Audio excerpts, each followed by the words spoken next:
I'm not a superstitious person. I didn't believe in ghosts or demons until now.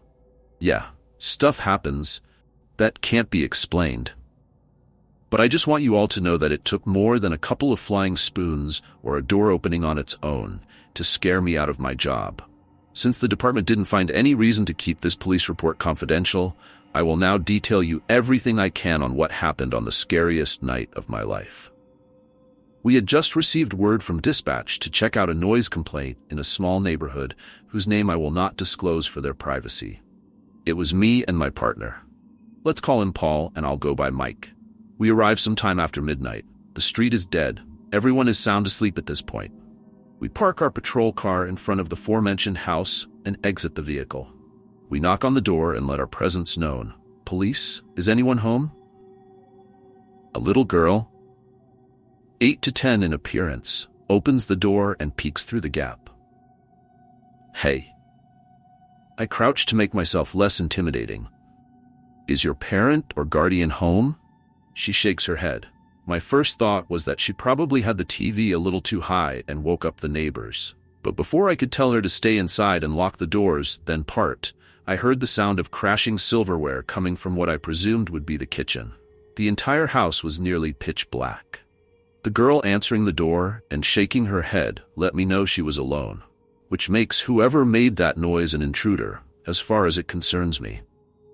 I asked the girl to step outside and turned to Paul. Paul, why don't you give her one of those lollipops you like to suck on when you're nervous?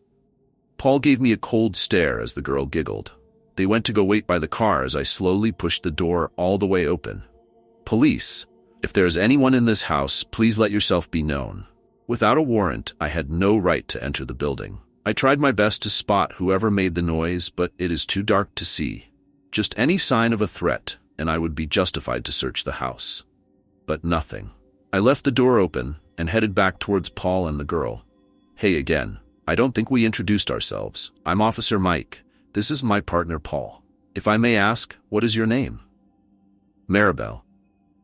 That's a pretty name. So Maribel. Again, if I may ask, where is your family? As soon as I had finished my sentence, the television in the living room turned on, volume fully up. Me and Paul quickly turned in surprise and could see the television playing static from outside. We put Maribel in the back seat of the patrol car for her safety, as no civilians were allowed in the front seats. We then, against our better judgment, enter the house. We tried every switch in the house, but no lights came on. While wandering the house cautiously, I would catch a person standing in the mirrors. I thought it was Paul, but every time I looked behind me, Paul was nowhere to be found. As I returned to the front door along with Paul, we both jumped as running footsteps echoed down the hall. We detached our firearms and aimed it at the source. The footsteps got louder and got closer, but no one ever appeared physically. Lamps, chairs, and other stuff started getting thrown around by an invisible force as the footsteps reached us. We sprinted out of the house and waited by the front yard. The footsteps seemed to stop, followed by the police siren that went off. I ran to the car and silenced the siren. I looked back at Paul, who seemed shook. You all right, Paul? He takes a lollipop out of its package and puts it in his mouth. Yep. I opened the rear door and checked up on Maribel. You okay? She nodded her head, so I walked back to Paul. I don't know what to make of this, he said. Yeah, me neither. No. Seriously. Ignore the running invisible man that knocked everything down for a second. All the family photos, pictures on the wall. He points at Maribel. She's not in any of them. So what are you thinking? The footsteps led outside. Then the siren goes off. There's a million buttons in that car. What are the chances? Paul, are you trying to tell me that Maribel is haunted? How do you explain what we just saw? I'm sure there's an explanation. The TV turns on when we take Maribel outside, prompting us to check it out. Someone or something shows up in the mirrors, but ducks away. I remember wanting to shut him up, not because he wasn't making any sense, but because he was. I know you've seen it. It was prowling around. Then it runs outside and gets in the car. Tries all the buttons. I think a ghost is trying to get to the girl. I just stood there, not sure what to say, until Paul decided to start walking back towards the house. Paul, what are you doing? It only shows up in the mirrors. That's how we find it. I followed him inside and watched as he takes a book from the counter and breaks the nearest mirror. "What's the matter with you? That's someone's property." He takes a shard and hands another to me. It's not every day you get to arrest a ghost. We aimed our flashlights all over the house, waiting for something to appear in the broken glass. I recall praying to God Almighty to not let anything show up, but it did. I panicked as it swung its red bony arm at my back. It ripped right through my uniform, causing me to fall forward. I dropped the glass, which broke into smaller chunks. It continued clawing at my shirt and flesh, but stopped when Paul opened fire. I heard it screech, fading as Paul helped me up. We both then hurried back outside to find Maribel missing from the back seat. It was difficult explaining what happened to the department without sounding like nut jobs. The police cameras who we were betting on to prove our stories had shut off the moment we entered the house. The thing, whatever it was, must have turned them off while we were unaware. The only part of our story that our police captain took seriously was the girl, Maribel. The captain brought up a missing person report and asked us if this was the girl we saw. It was. It's been just a few days since I gave up the badge to save whatever little pride I could spare. I just ask to whoever reads this and to whomever it may reach. The next time a door opens on its own, or things move by themselves in your home. In the 90s, before I was born, my mom lived in Atwater, California. Let me tell you, that house was the worst in terms of ghost experiences for her. Plus, a lot of negative activity was happening in her life, but that's a whole other story. Let me just say it was very depressing and negative period in her life. They were struggling. Anyways, one time my mother was about to go for a nap. My dad was working at the time, so she was alone. When my mother went to her room, she heard something hitting the window, like pebbles were being thrown at it. She was annoyed, so she moved the blinds and saw 3 kids in black hoodies run away as if being mischievous. Weird. Shortly after, she heard footsteps in the attic above, so she went to check, and the scariest fucking thing that would make you shit your pants happened. She saw a kid in the corner of the attic smiling at her. She described the smile as that guy who did the notorious Colorado movie theater shooting, his mugshot, where they're smiling and there's no soul behind their eyes. Exactly like that, she said. She wasn't scared, just angry that a random person was in her attic. She yelled out, "What are you doing?" No response, just smiling. I'm telling you, this woman has balls of steel. So she called my father to come home right now. The weird thing is that the phone kept going static when she called him. But regardless, he came home. Now here's where it gets weird. My mom told him to follow her and look at this crazy person in our attic. They both went to look, and the kid is still there smiling. My dad said he doesn't see anyone. What is she talking about? My mom is saying, "He's right there. He's right there." And my dad said, "I don't see anyone." Eventually, the kid just disappeared. Another experience she had was when she was driving in LA on the freeway with my dad. There was a car in front of them and a lady driving. Suddenly, that woman turned her head around and stared right at my mom, smiling crazily whilst driving. Like Linda Blair in The Exorcist, when she turned her head around and smiled. Again, my dad didn't see what she was talking about, making my mom look crazy. My aunt, who lived near them at the time and was a kid, had her own experiences living there too. Worse than my mom's, to a point she had to sleep in the hallway. It was so bad, her room was extremely haunted, as well as the house. That's a whole other story too. Now, this experience my mom had happened in Arizona at our old house. This was after I was born, and I had my own experiences there too as a kid. She was reading a ghost book. She was alone, and suddenly she heard a man laugh and cackle evil-like in our living room. Now this actually scared her. She ran to that room, angry too. Nobody was there, and she prayed to rebuke any demons. It was gone. I believe my maternal side of the family is very sensitive to ghosts. I don't know why we see things. I wish I had answers, but we just do, unfortunately. Even my grandma's psychiatrist back then mentioned that she senses she is psychic.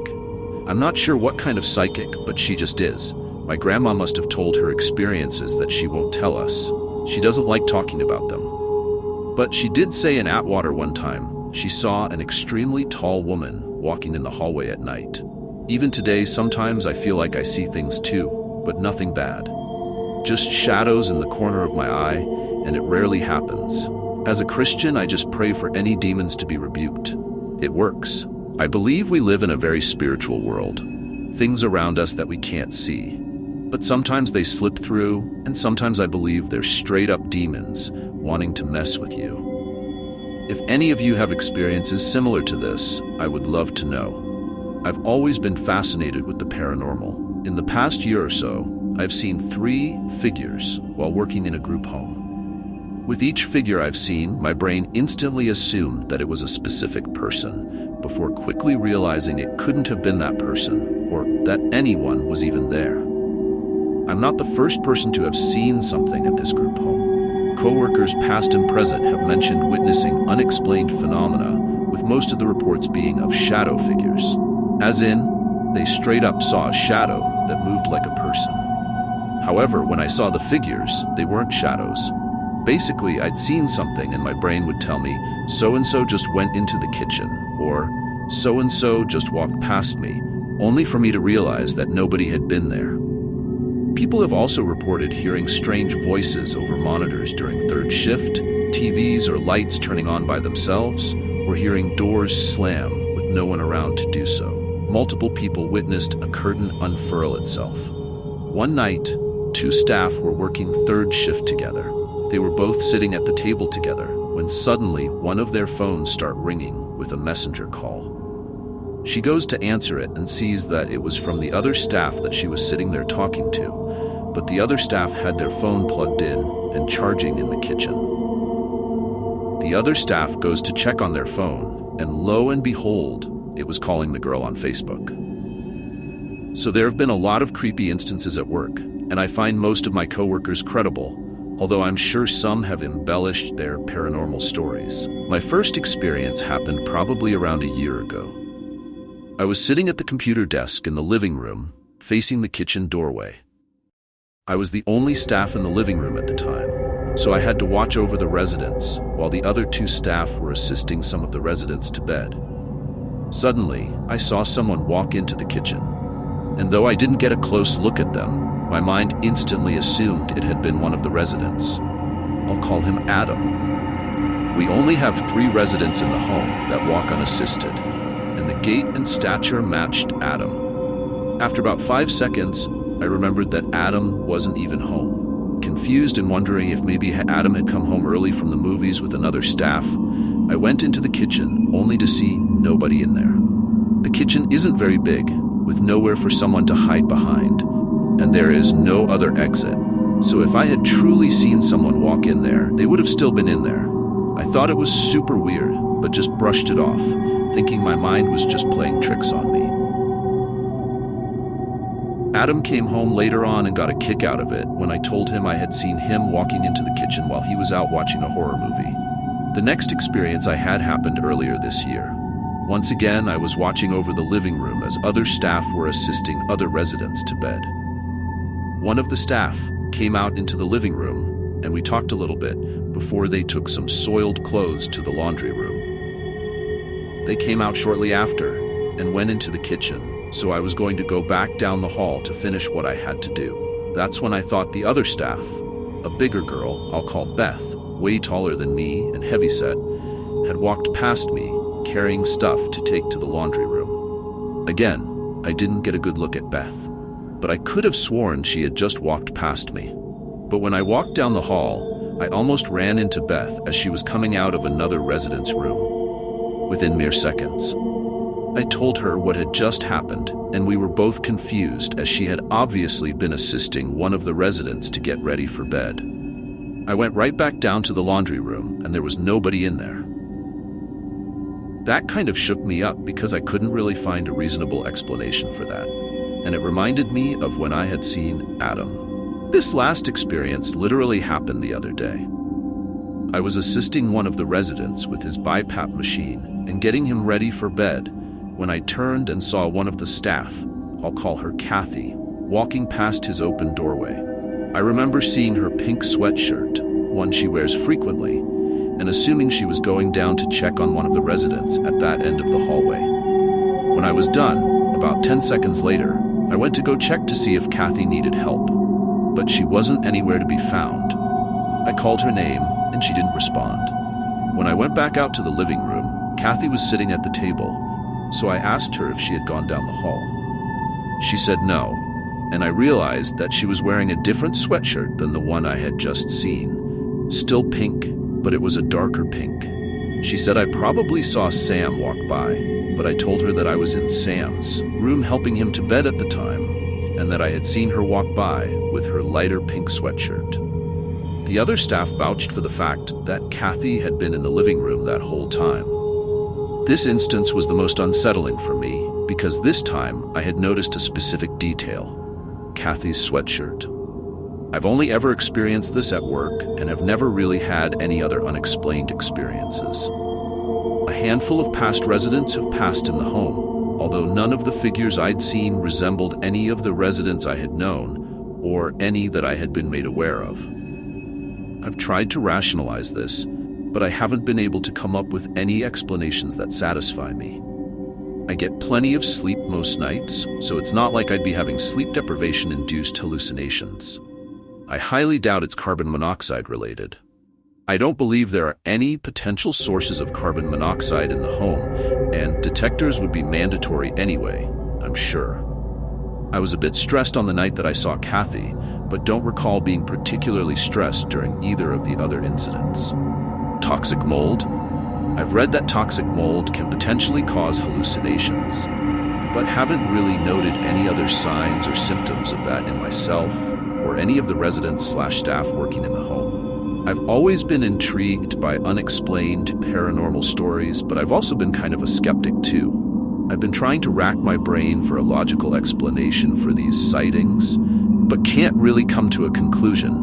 Lol. I've only been experiencing anything like this at work, and the fact that other people have talked about strange things has made me think maybe there is something paranormal going on. Either that, or I'm starting to have hallucinations, and that freaks me out quite a bit. A vampire, a witch, and a werewolf. Seems like the setup for a bad joke, am I right? Well, as it turns out, my whole life is just one bad joke. Because as my luck would have it, my roommates Matthew, Sharon, and Damien are literal, honest-to-God monsters. Matthew is a witch, Sharon is a vampire, and her boyfriend Damien is a werewolf. I've been living with these people for literal months, and they chose now to tell me the truth? Okay, let me backtrack and explain to you how I ended up in this situation.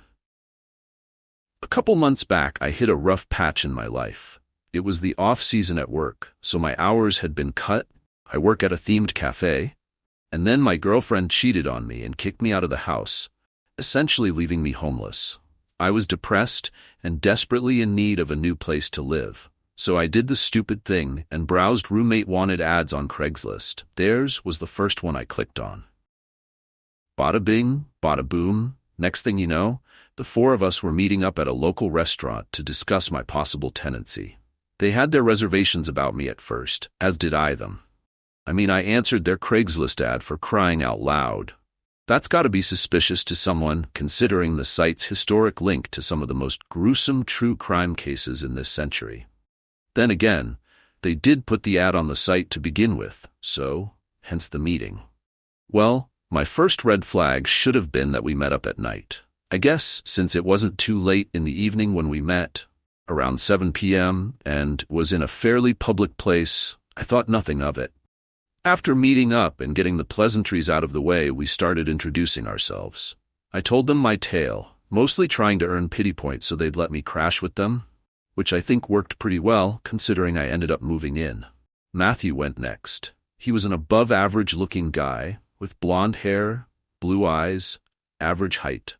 Pretty normal and unsuspecting looking. I learned he worked as an anesthesiologist assistant and spent his free time either at the library or reading in his room. It was obvious Sharon and Damien were a couple based on the fact they sat together, were holding hands and stared at each other with lovey-dovey eyes. They looked like complete opposites to each other. Sharon definitely fit the goth aesthetic with the pasty white skin, long silky black hair, and the signature red lip. Though she looked young, she carried herself with this wise beyond her years confidence. Damien, on the other hand, was a tall and stocky black man with thick dreads and a goatee.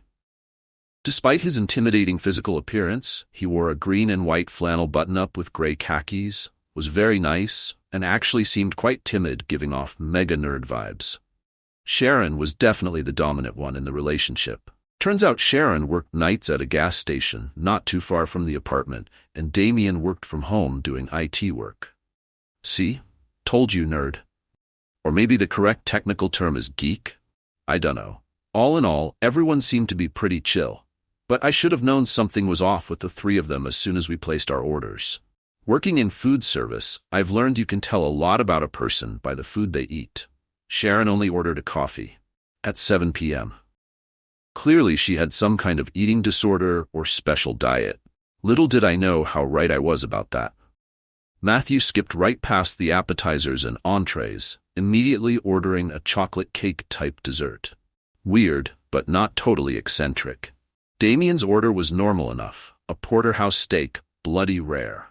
The look that shone in his eyes as soon as it was set down on the table almost unsettled me, though. I ordered buttered noodles and chicken tenders since I'm a picky eater, so I couldn't really say shit, and I didn't. We ate dinner in between polite small talk before we got down to it. They were looking for a serious roommate, someone who paid rent on time, helped with groceries, all that. Specifically, they wanted someone who could be trusted, someone who wasn't loud and could keep to themselves. Someone peaceful and unproblematic, something their last roommate apparently hadn't been. I reassured them that would be me, or at least I would try my best to be. They bought it and invited me over for a tour of the apartment the next day. Apartment 413. It was the 13th and largest unit on the 4th floor. It was a 4-bed, 3-bath with about 2,000 square feet. Matthew had the master, and despite being together, Damien and Sharon had their own rooms, but shared a connected bathroom. I would take the empty room, which was the smallest, and have my own bathroom. The communal spaces were the large living room that had floor-to-ceiling stained glass windows and the decently sized kitchen. Rent was $9.75. Bills were separate, all due by the 5th of the month, and my commute to work would be easier there. Honestly, it was a pretty sweet deal that I just couldn't pass up. After they gave me a final offer and we got the lease all settled, I was moved in by the end of the week. Now, you might be asking yourselves, Joey, how did you not realize there was something off about your roommates? Well, to be honest with you, everything was going so well those first couple months, I didn't really notice. Mostly because everyone's hectic schedules prevented all of us from being in the apartment at the same time for an extended period. I work all kinds of crazy hours at the cafe during the day, so I was in and out of the apartment sporadically. Since Sharon worked nights, the most I saw of her was when she came home in the morning and when she left for work at night. Matt was pretty much always at the hospital or the library. Damien stayed in his room all the time playing video games and doing his IT work. When all of us were home, we pretty much just stayed confined to our personal spaces. Looking back on it, now knowing the truth, there were some signs. Matthew had a full-on garden growing in his room, and so many candles that even candle hoarders would deem that many as too much. He also always seemed to have a homemade remedy at the ready for any injury or problem that could arise. Sharon kept her room dark. The walls were painted black, and most of the accents in her room were either deep shades of red or gray. She has a mini fridge under her desk, but when I saw her room for the first time it was covered with a dark sheet, but I'm pretty sure there was a padlock keeping it shut. Once a month, for about a week, Damien seemed to get irritated pretty easily. He also stocked up on red meats during that time, leaving the apartment in a perpetual state of smelling like a steakhouse. Then at the end of that week, Damien and Sharon would leave for a date night, not returning home until late in the evening the next day. So, what led my roommates to reveal their true identities to me? Intervention style, I might add. Well, I think it all started last week when I started developing some symptoms and feeling sick. I let everyone know I wasn't feeling well and would try my best to quarantine myself to my room to prevent the illness from spreading. Matt offered me a special cream, a salve I think he called it, to try to help alleviate my symptoms. I politely refused. About midweek, I noticed that the roommates had become a little more involved than usual, Matt and Damien especially. They would constantly check up on and keep an eye on me as I tried to recover. I thought it was sweet at the time. After a couple of days, I recommended that they get out of the apartment for a bit because I didn't know if the bug I'd caught was contagious. Reluctantly, they agreed, on the condition that I would see a doctor if I still wasn't feeling well when they got back. I agreed to their terms, deeming them as fair. I'm glad they left when they did, because the worst of the flu or whatever I had occurred when they were gone. Nobody should have seen me like that. My days were full of body aches, chills, and strange hallucinations. At some point, though, my fever must have broken, and I instantly started to feel better, my body back on the mend. I was in the middle of preparing a nice soup when my roommates returned home. I was feeling better, but still felt off-kilter and decided soup was just what the doctor ordered. "Hey guys," I greeted as the three of them came in through the front door. My tunes blasted in the kitchen as I chopped vegetables next to a boiling pot of water that was eagerly waiting to boil my chosen meat. I waved my hand that held the knife at them while wiping some sweat off my forehead with the other. "I'm making soup. You guys want any?" Matt dropped the grocery bag he was carrying as he saw what I was cooking. Damien's jaw practically fell to the floor, and Sharon took a cautious step back. "Joey?" Matt stuttered as he slowly walked through the apartment. He pushed my slightly ajar bathroom door fully open. "What?" I asked defensively. "It's just soup." Damien stepped in. "There's an arm on that cutting board." I furrowed my brows in confusion, sucking some tasty vegetable juice off the tips of my fingers. I looked down. Sure enough, sitting right next to my pile of chopped celery and onions was a woman's severed hand and forearm lying in a giant puddle of blood. Her nails had been painted a vibrant yet elegant shade of red. I pressed my lips into a thin line. Huh? How did that get there? It was then that I noticed the state of the apartment. Large brownish stains covered the living room carpet. Dry and wet blood trails littered the floors. I looked to my bathroom, which Matthew had been investigating. Floating in blood and partially melted ice in my bathtub, laid the body the arm on my cutting board had belonged to. Her clouded dead eyes were staring right at me. The young lady looked familiar to me in the moment, but I didn't know why. Slowly, the reality of this whole situation set in. "What?" I asked, setting my knife down with trembling hands. "Did I do that?" I think so," Sharon said, eyeing me up and down. I had been wearing an apron as I cooked, which upon further notice was drenched in blood. The skin on my face, neck, and hands was caked in dried flaky brown bits.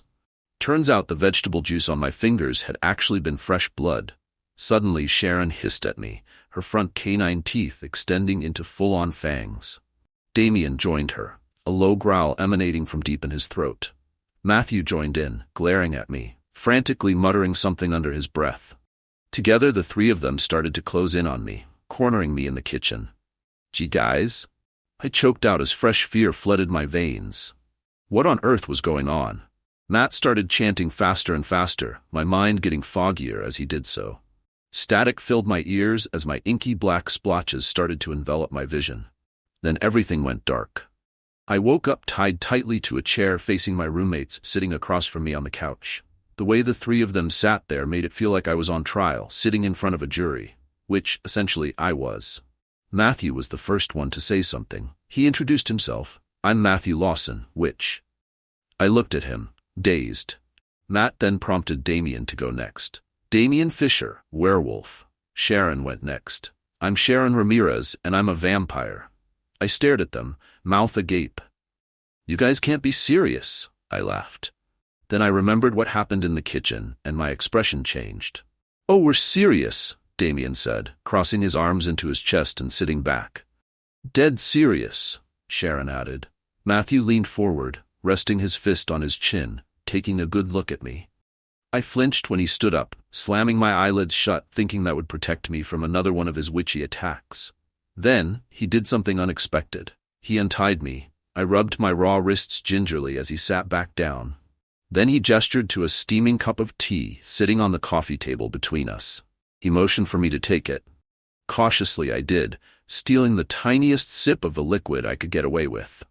The tension between the four of us grew thicker as the awkward silence stretched on. So that's where me and my roommates currently stand. Now that I knew what they were, my roommates were now demanding to know what the hell was I. That's a good question, because I didn't know. 6 when it happened. My parents had tucked me in for bed. I live in the rural countryside, so nighttime is very quiet, no sounds of cars. It's usually very peaceful. I was laying on my back when suddenly I heard the sound of long nails scratching the wood under my bed. The reason this incident sticks out to me is because I can still remember the feeling of my heart dropping out my stomach and feeling paralyzed with fear. I was about to call out for my parents when my dad crawled out from under my bed and stood up in the dark looking at me. He said, "You forgot to say your prayers," then walked out of my room. I was understandably shocked. I did not leave my bed afterwards and must have fallen asleep at some point. My dad would normally tell me to say my prayers before bed, so this seemed like something he would say, but I have no idea what would possess him to hide under my bed. My dad denies ever doing this. I brought it up numerous times over the years, but he has never admitted to doing it. I never really considered until recently that he definitely doesn't have nails long enough to make the deep scratching sound I heard. What do you guys think? Maybe I fell asleep and had a vivid dream. I also considered it could be something paranormal. To answer a few questions I saw frequently. No, I can't remember if I asked my parents about the incident the next morning, but since then I have asked repeatedly over the last 20-ish years, and my dad has never owned up to it. I believe at this point that my dad couldn't have done it because my dad likes scary stuff and would absolutely take credit for a prank that scared me so bad. My parents had been gone from my room for probably about 10 minutes before I heard the scratching. It's possible my dad could have stayed behind, but he could not easily fit under my bed without me noticing. He's not really a drinker, so I doubt he was passed out on the floor. I'd like to believe it was sleep paralysis like many of you theorized. However, that would be my one and only time experiencing sleep paralysis. There's definitely a chance it could have been something more sinister, and it's something I hope to never encounter again. Before I start, next story a question. What is one thing that happened in your life that you were 100% sure was caused by a paranormal entity? I've been around a lot of haunted places in my life, was even stationed on a haunted aircraft carrier, but I never had any ghostly experiences until my buddy's bachelor party of all things. He and his brothers had reserved a big room in the new part of an old hotel for the pre-party. I knew we were in the new part because like 20 years before I actually worked in this hotel. Here's where the story gets a little confusing. I knew that we were in the new part of the hotel because when I worked there, all those years before, I was escorting an old woman up the stairs to her room, and when I brought her bags in, she turned to me and said, "Oh, there are spirits here." Then she tipped and sent me on my way. When I told the front desk about it, they said, "Those rooms were added in the 1970s. The haunted rooms are here in the old building." I worked there for a year on the night shift, never saw one spooky thing. Fast forward 20 years, and I'm in one of the new rooms having a few beers before we go out. It's still broad daylight. As we're talking, this oddly shaped little storage door behind us unlatches and swings open. One of the friends turns and closes it and relatches it. It's important to note at this point, only the bachelor knew I had worked there, and no one knew about the old lady. A few minutes later, the door unlatches and slowly swings open again. And by unlatch, I mean there's a little latch that has to lift it for the door to open. We all heard the click as the latch hit the little handle on the door. Someone closes the door and swings the lever around that latches it from the outside. I then tell the tale of the old lady because it just felt odd in there. Now we're all watching the door. The latch slowly lifts, freaking lifts, and the door slowly opens. We all watched it happen in total awe. We're all like, whoa. Someone closed the door again and relatched it, and we sat there for many long minutes waiting for it to happen again. But nothing. The next day, after a raucous night out, I asked the brothers who slept in that room if anything else happened, and they said nope. So that's it. After all my years of being in some spooky places, I saw a door unlatch by itself and open. We all saw it. No one can explain it. I imagine having such a job as this. Yet here I was. I found a job listing for a company called Bell, Home Security and Surveillance. With paid training, bills were stacking up and I wasn't getting any replies, so I filled out an application. Received an email almost instantly telling me I got the job. No interview, I thought. A document contract was attached to the email, a DMCA. The email read that I got the job and to keep it, I had to sign the contract and essentially promise not to speak or share details of my training and position. I was in no position to argue or complain, so I signed. Didn't even read the entire contract, which I know I should have. Come October 1st, it was time for my big first day. I was asked to arrive around 9 p.m. Seemed like I would have the graveyard shift. I put the address on my GPS, but nothing came up.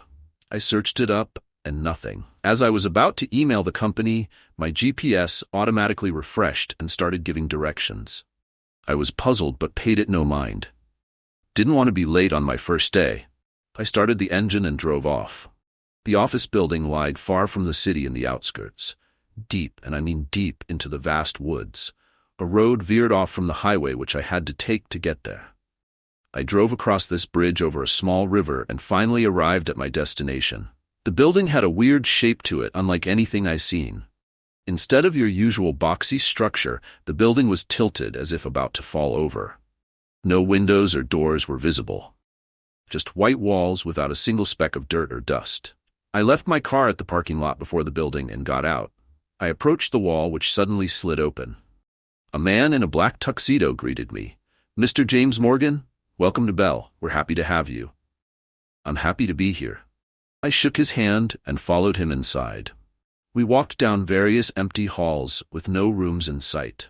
I remember looking up to see the walls reach for the sky with no ceiling in sight. The man stopped at a corner and pressed his hand against the wall, which slid open like the entrance. Inside was a small office complete with a desk, computer, and 3 chairs. Cabinets and drawers were stacked with papers. "Please, Mr. Morgan, take a seat." I took the closest seat as he took the one behind the desk. "Mr. Morgan, here at Bell, Home Security and Surveillance, we take our job graciously in ensuring safety to our customers from all dangers." I just nodded as he went along. "Dangers come in many forms. Theft, break-in, but we specifically specialize in a very specific kind of danger." "What kind of danger?" "Tell me, Mr. Morgan, do you believe in ghosts?" Lost for words, I wasn't sure how to respond. I mean, how do you respond to such a question in such an out-of-place scenario? I'm an open-minded person. I see what I believe. "Do you know why the company's name and logo is a bell?" "No. It's named after the Bell family, a religious family that lived in a church with a notable bell tower." He retrieved an old photo from the cabinet behind him and placed it on the desk. They were known for ringing the bell every time danger appeared, to alert the town not from any invading armies but from witches.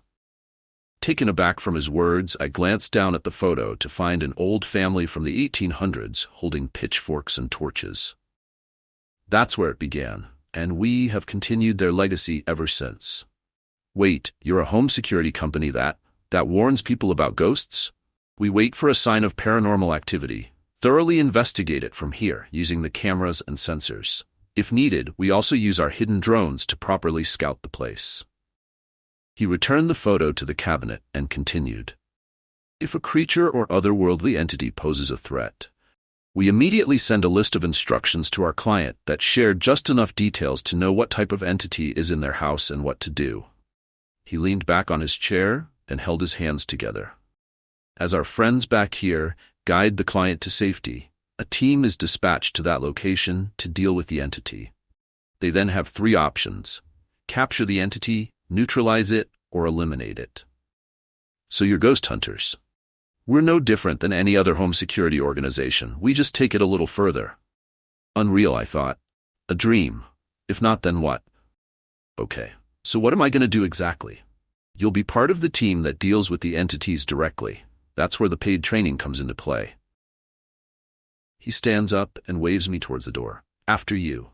We left his office and headed further into the hallways, eventually coming across a locker room near a giant garage. A guy in a black uniform stepped out. "James Morgan, I take it?" I shaked his hand. Pleasure to meet you. The name's Michael. Michael Waters, and the pleasure is all mine. A little bell was pinned to his shirt along with a name tag. Let's get you into one of these, shall we? I nodded my head and turned to find the previous man now gone. Didn't recall hearing his footsteps either. In the locker room, I was handed a black t-shirt and pants, a belt with a few pouches for storing stuff, and a little bell and name tag. Nervous? Michael asked. Are we really ghost hunters, or was that man just messing with me? What man? The man. The guy in the tuxedo that walked me over here. He was standing right next to me. Oh, I see. Don't worry. Nobody could see the woman that hired me either. Michael began loading equipment onto a black van with a satellite on top. A giant yellow bell on its side really pushes the little theory me and my folks got going on. And what's that? The company is run by ghosts. Good ghosts hunting bad ghosts? Or something else, and probably much worse. Yeah, we help people. But I think it's all theatrics. What do you mean by that? Ghosts or not, you need money to get your resources. So they pose as a home security company, help people on the side who then talk about the great, wonderful customer service we provide. Refer their friends and families. Pretend to be the good guys so people pay them to do what they only care about? Yes. Not every time, though. Some of my folks were told to purposefully leave customers in danger and fend for themselves. Can't sell home security if all homes are safe, you know? It was a lot to take in. I was ready to just leave and pretend this was just a bad dream, but I guess Michael took notice. I wouldn't leave. It's too late now. Too late? I don't know what happens when you leave. I do know that everyone that quits or walks out is never seen from again. I froze in place. Did Michael just threaten me? Thanks for watching. Story will continue in next videos. The first kid died. Abigail Lilly was screaming at me for touching her Barbie doll, dropped dead in front of us. Penn Carson was next, collapsing in math class. Then Jasper Michaels, his eyes rolling back during assembly. I was staring right at him, waiting for the teachers to notice him lip-syncing the Pledge of Allegiance. But then, he was dead too. Kids started dropping in the hallways, on their desks, even in the street. It wasn't just my town. Child deaths skyrocketed across the U.S. The CDC insisted this wasn't a virus or outbreak. It wasn't contagious. It was a pandemic that didn't make sense. By then, 50% of my town's children were gone. There weren't enough body bags, and families were too scared to go near the bodies. Scientists swore it wasn't a virus, though the world screamed otherwise. All I knew was school was canceled indefinitely, and people feared their children. With most of the kids on my street dead, I played alone, until people started throwing rocks at me, calling me an omen. So I stayed inside. By my 10th birthday, half the world's children were gone, and survivors like me were treated like animals. It became illegal to house anyone under 18. My town was lenient, though. By 16, only 3 of us were left, me, Kiara, and Kenji. Since school had been abandoned when we were little kids, we scavenged houses for food. When Kiara's nose started bleeding, I knew what was happening. I held her when she died, her face pressed against my shoulder. She didn't scream or cry, just like the others. Kenji was next, his eyes rolled back ranks. He spluttered, and I stumbled back, like he was contagious. Wait, Nate, am I going to die? It's just a nosebleed, I said, and then choked on my words when his body went limp, crumpling to the ground. Like Kiara, I held him in my arms, and the words that had been violently choking me since I was a little kid spluttered from my mouth. I need to tell you something. Kenji's lips formed a small smile, his eyes flickering. Oh yeah? What's that? Gently laying him down, I ran home, kicking through flyers promising a new tomorrow for survivors at a newly opened testing facility. Kenji was an escapee. It wasn't a facility, it was a prison. Mom, I screamed, throwing myself down the basement steps. She hadn't moved since I was 7, after my baby brother and sister died. But her hands had moved, and were still moving. Bloodied scribbles covered the walls, the latest ones still dripping in a language I didn't know or understand. Kenji, Ciara, and no doubt the group of kids locked up in the testing facility. Mom, I knelt beside her, snatching ancient monograms from her skeletal fingers. Stop, I whispered. My gaze trailed to the wall. Sam and Poppy have enough friends to play with now. In 2012, I was living in a coastal area of the northeastern U.S., working for an agency that mostly monitored and enforced environmental compliance. I'd prefer to keep the state and agency secret, since I'm not sure the legality of talking about this. However, they issued building permits for structures and work being done alongside protected wetland habitat.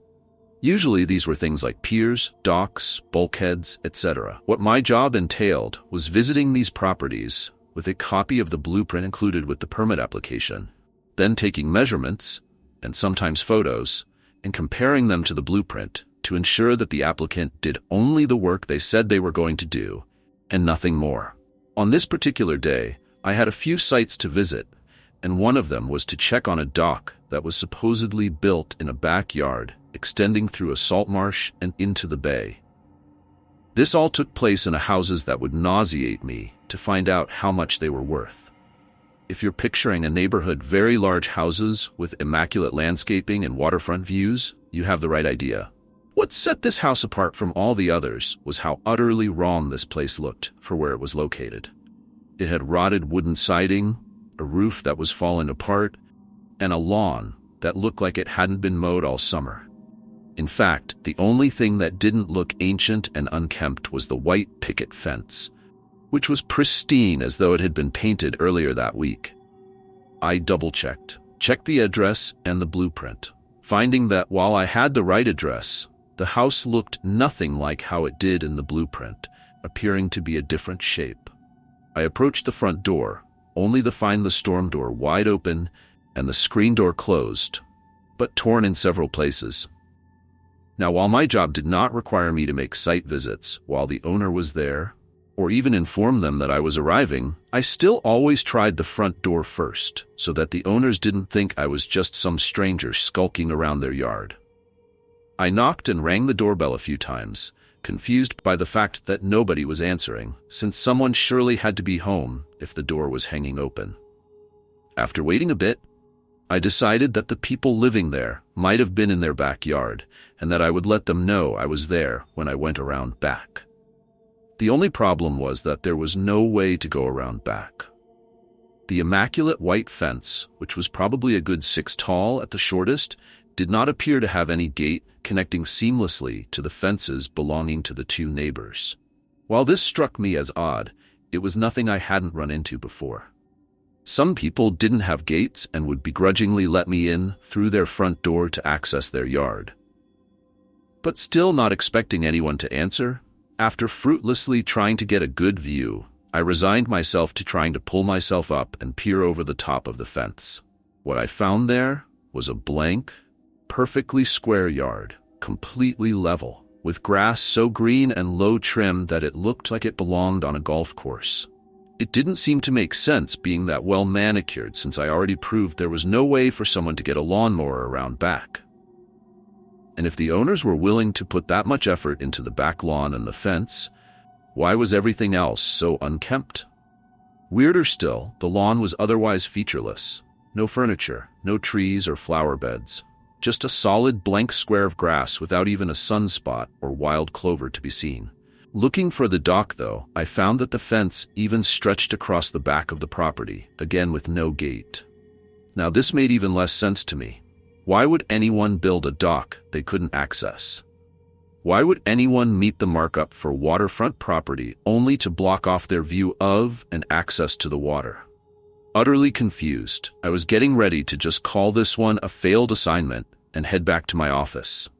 But as I was heading back to my car, I looked again at the front door. Someone had to be home, right? Maybe there was some weird esoteric way to access the dock through the fence, and maybe putting the face of a person to all this would make the experience seem less weird to me. I made for the windows. They were filthy and had ratty pink curtains drawn. But I tried my best to subtly peek through a gap and see if I could find signs of people inside. The living room of the house looked even worse than the exterior. Eggshell paint was spotted with mildew and peeling off the walls. The thin green carpet had been torn in several places, leaving it intact in some places and laying in crumpled heaps elsewhere. Light fixtures were broken or hanging limply from the ceiling, and I could not see a single piece of furniture. It was the exact opposite of what I was hoping to see in there, and with some dread, I accepted that I would try the door one more time before calling it quits. With the storm door open, I called out into the house, asking if anyone was home. No answer. I explained further who I was and what I was there to do. No answer. With my face so close to the door, I was beginning to catch whiffs of the air inside. It was sour and briny, stinking of stale seawater and the decaying detritus of low tide on a hot day. It smelled like the house had at one point been filled with seawater, then allowed to sit stagnant in there for ages. Years later, I still don't know what got into me to take a step into that house. I think I was growing concerned for the owner. What if the place had been ransacked and someone was hurt inside? What if someone couldn't get to the door or call out because they were incapacitated? Whatever the reason, I opened the screen door and took a step inside. Just one step. Enough to peek my head through the door. What immediately hit me was the intensity of the smell from before, so suffocating I almost choked on it. I quickly began to worry that someone might be dead inside, and I called out again, asking if anyone was home and if they were okay. Now to cut away for a moment to give a bit more context. I am no stranger to supernatural experiences, even less so now than I was back then. Between seeing deceased relatives as a kid and the occasional glimpse of a stranger at a historical site or flickering in and out of my vision, apparitions were still occasionally startling, but seldom worrying. Usually these manifest for me as seeing the vague image of a person for a short blink of time, as though watching a video and the person is only present for 1 or 2 frames, just long enough to barely register what you saw. More often, it manifests for me as a feeling, a subtle change in air pressure or an electrical quality to the air. Imagine the feeling you get when someone is right behind you. You cannot see or hear them, but their presence is somehow felt. It's like that, but in greater magnitude and more focused, usually still subtle enough to ignore it if you weren't paying attention. That was not what I felt in that house. As soon as I called out, that feeling of presence was incomparably loud and impossible not to notice, like a person bellowing for me to leave. I actually fell to my knee in surprise, my pants getting dirty by some liquid the carpet seemed saturated with. The smell, the loudness of that presence, I felt like my breath was being pulled out of me. Then I heard a banging from somewhere above the ceiling. I thought it was footsteps at first, coming from the second floor. They sounded like someone was stomping aggressively as they paced around in a circle. Or rather, the rhythm sounded wrong for footsteps and too loud. It sounded like someone was slamming something heavy, repeatedly down onto the floor. I was already back at my car by the time I realized I had bolted. I've had many more paranormal experiences since then, but to this day, I have never experienced that kind of deep, instinctual animal panic from them. Now, if you've been paying attention and can break this story down to its basic components, you might be wondering what I later did when I went home. Could this have just been a weird house with a squatter inside? You had a panic attack and imagined some things? Well, for months afterward, that was how I justified it to myself. Attempts to contact the owner back at the office told me that the phone number was not in service. While my boss was initially disappointed that I didn't complete the site visit, he also understood that sometimes you just can't get access and have to try again some other time. For a while after that, the weird house fell to the back of my mind. In the fall, Hurricane Sandy hit, and that meant my plate was full with all the permits sent in to repair storm damage. It was spring by the time I finally found the permit to that particular house again, dreading that I would have to go back. This time, I brought my work camera just in case, hoping to at least document my visit even if I didn't get access.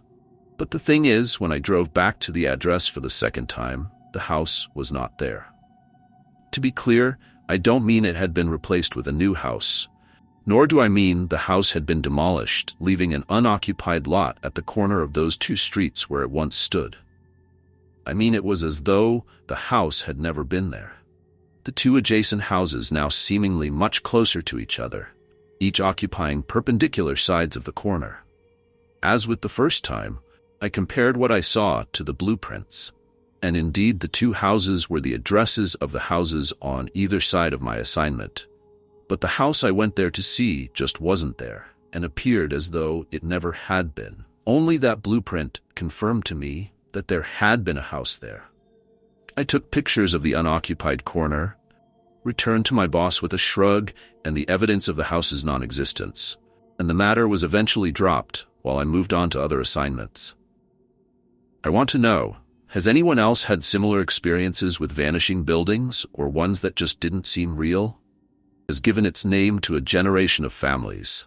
Heard it from my friend, can't possibly say if it's true or fictional, but we shall enjoy it as one good fictional story. I am sorry if I am hurting any community and their sentiments. For story purposes, I have changed the names of places and people. So it a story based in early of 1900s of a farmer named Samudra Pratap Singh based in lands of northern Gujarat. Life was simpler back then. No fuss about office, no calls from boss, no traveling for work. Just walk past the house and you were at your field. But as life is, never actually, fair for everyone, those times had its own challenges. Samudra Pratap belonged to a poor family, didn't have much of his own by the time he grew up, except a farm and his family, which included his wife, Sheetal Devi, and his son, Suraj Pratap. That farm was his bread earner, his assets, and his gift to his next generation.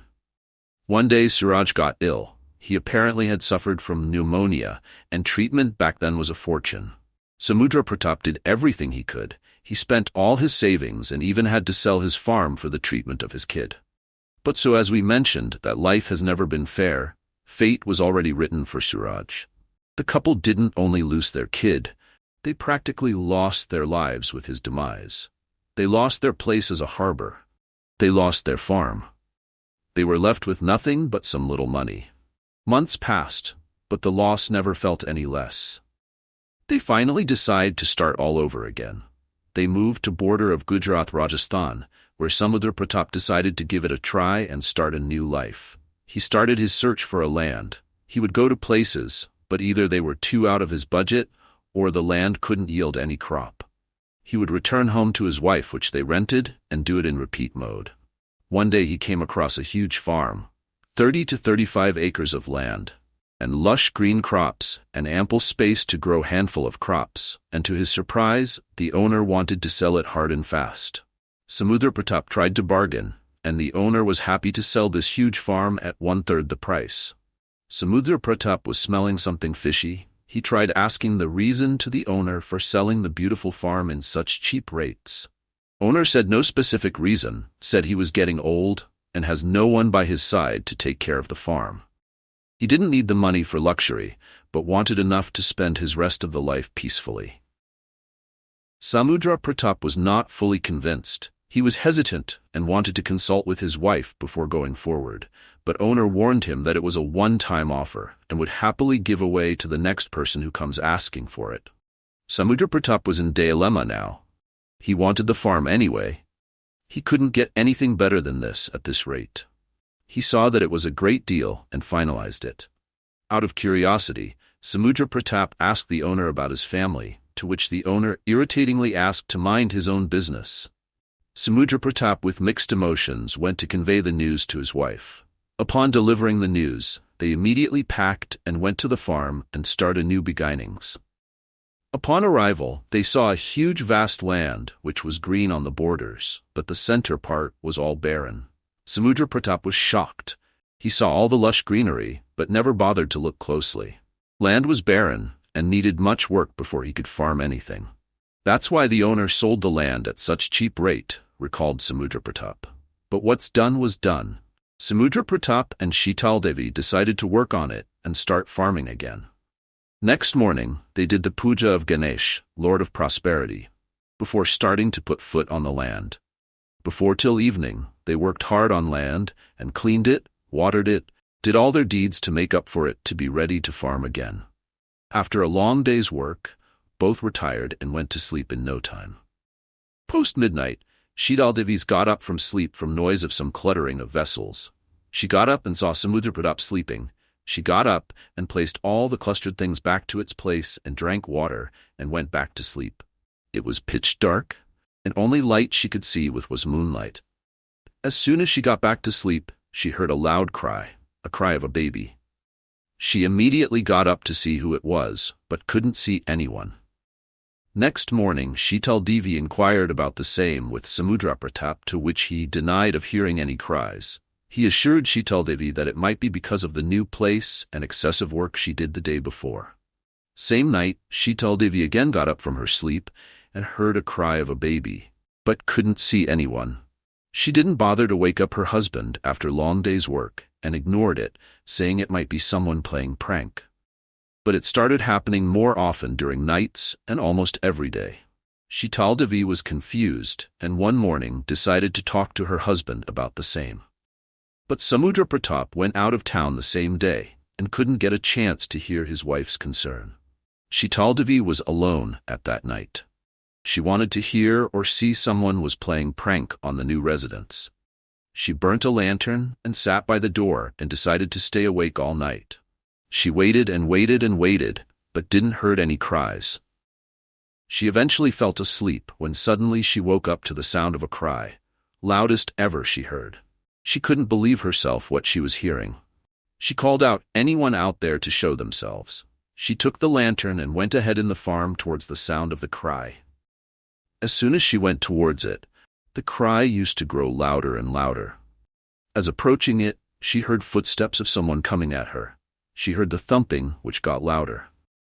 She finally thought she found the pranksters, but later realized that they could be robbers too. She stopped at that instance and started screaming for help. In that moment, she came to her senses when she saw her husband approaching her from the darkness and asking her to calm down. Sheetal Devi was relieved when she saw who it was. The couple went back to their hut.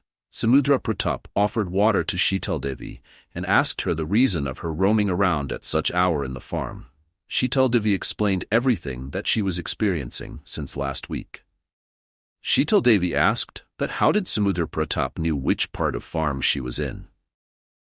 Samudra Pratap said he finished his work in the town early and was headed back to the farm when he heard the same cry in the farm, which Sheetal Devi talked about just before. They decided to talk about it further in the morning. Samudra Pratap couldn't sleep that night. Sheetal Devi got high-grade fever. Samudra Pratap decided to investigate the matter first thing in the morning. With the first sunlight, Samudra Pratap went to the farm and started to look for any clues that might help him understand the happenings better. He reaches to the same place where he found Sheetal Devi, and he was shocked.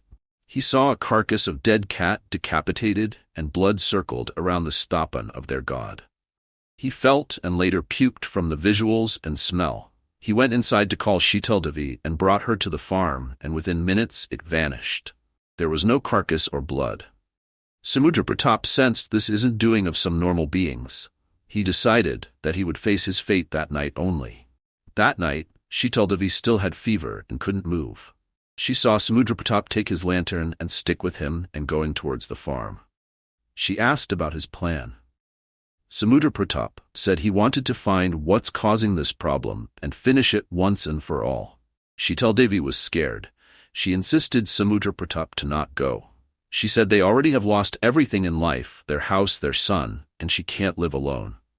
Samudra Pratap replied that if he doesn't face the consequences today, they might not live another day to witness any other thing. Samudra Pratap went ahead watching Sheetal Devi weeping. She called him and handed him a knife and asked him to protect himself from all consequences. Samudra Pratap went to the farm and sat behind a tree. He decided that he would stay awake and would gatekeep the farm entire night. He was determined to find the person who was causing the havoc in his life. It must be somewhere post-midnight. He saw a shadow walk in the farm. He felt something moving. Strong breeze of winds blowing from the sides. He picked up his lantern and went ahead to follow the shadow. He couldn't believe what he saw. He saw an entity that wasn't human but wasn't animal either. Covered in mud and blood, it was eating a carcass of a wild boar. Samudra Pratap gathered his courage and confronted the entity. As soon as the creature saw Samudra Pratap, it attacked him. It had big eyes filled with rage and strength of an lion. Samudra Pratap was struggling to cope for his life. At that instant, he remembered that he had a knife with him. He tried to reach it and heard a voice. Cut his braided hair, in a loud scream. Samudra Pratap noticed that the creature had a braided hair. He pushed it and sliced it with a single swing. The creature then turned into a little boy who went unconscious. Samudra Pratap turned back and saw the original owner of the farm, along with Sheetal Devi. They took the boy back to the house, and both Samudra Pratap and Sheetal Devi were confused and in need for answers. They looked at the owner in search for answers. What was that? Why was it in the farm? Who is that boy? And what not? Owner said that creature was the result of the curse his family had upon them from years. That creature was a jinn, cursed from his ancestors' bad omen. And only way to break was when someone other from his lineage cuts the hair of the jinn. They will be free. The owner said that it was the reason why he sold the huge farm at penny rates. The owner begged for a deal that Samudra Pratap and Sheetal Devi, being a couple without a child, raise the boy till the old owner dies of his old age in order to break the curse, and in return he will give them the farm and some loan to help them raise the boy, and some other incentives for their troubles. The couple looked hesitant at first, but Sheetal Devi saw a glimpse of her late son, Suraj Pratap, in the boy, and requested Samudra Pratap to accept the deed and agree upon it. Samudra Pratap eventually agreed that he will raise the boy and will keep him till the old owner dies off.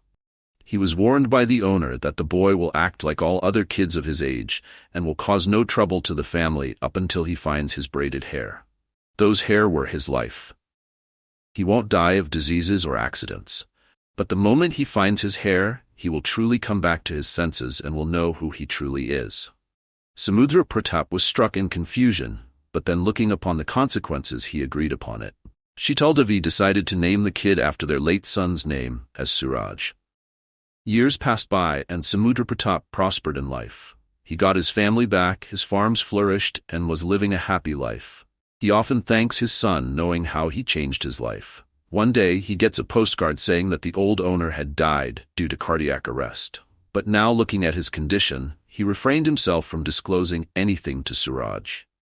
Years passed, and Suraj became an integral part of the family, almost inseparable. A caring and loving mother and protective father is all he cared and respected for. Time came to get Suraj married, and so did they, with all the celebrations and rituals. Suraj got hitched, and 2 years later gave birth to a boy too. Happy days also were followed by sadness. Sheetal Devi passed away due to old age. So was Samudra Pratap, on verge of his life. Suraj cared and gave the warmth of a son to Samudra Pratap in his old age. One monsoon the roof was leaking. Suraj decided to repair it. As soon as he climbed up the roof, he saw a red cloth hidden under the tiles. He got curious and opened it and found a piece of braided hair. As soon as he touched it, he was changed. He came back and took blessing of Shanti Devi and went to Samudra Pratap. He said, "You and mother have always given me the love and care, but now it is the time for me to go, so do you. But I promise to always look after our family the way you looked after me." And went away. Samudra Pratap also surrendered his life that night. Hence certain communities are named after this till date.